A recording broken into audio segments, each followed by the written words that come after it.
Hey everyone, we're just going to talk briefly about some of the different terminology for some of the lines that we use and clear up some of the confusion.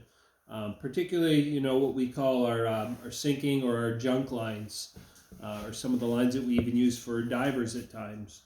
The words wire and steel and copper can kind of get mixed up, but we're just going to kind of clear up the confusion very briefly right now. So when we say wire line, generally what we're talking about is a 7 strand, sometimes a 19 strand, but often it's a 7 strand wire line, generally a 30-pound test. And this is what we use with our divers. So this helps us increase our depth rate. As well, it repels the fleas when they show up in the summertime.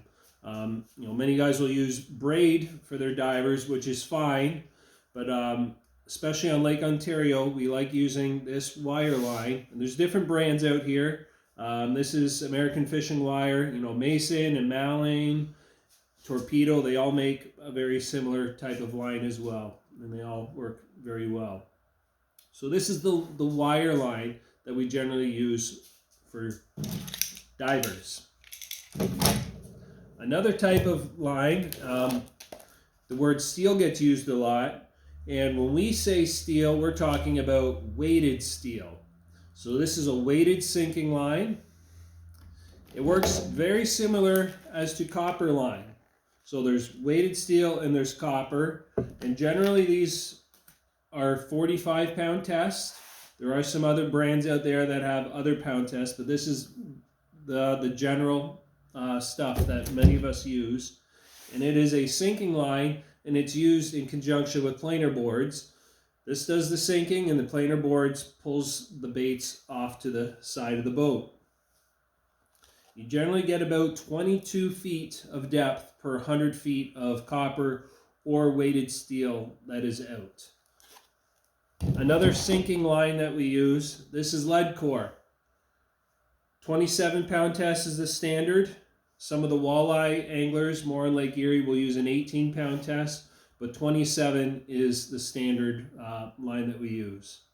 Now you can mix and match, but often lead core is more used with spoons and stick baits. Your coppers and weighted steel, more often we use them to increase the depth when we're pulling flashers down off our planer boards. But you can still use spoons. They work well off the copper and the weighted steel as well. And you can fish flashers off lead core too, but we're just talking in general terms too. For lead core setups, generally they come measured by the color, as we call them. So every 10 yards with lead core, it's a different color of line. And for up to 5 colors, we suggest a 30 size reel from Okuma, or that would be like a 600 size Shimano, I believe a 47 size if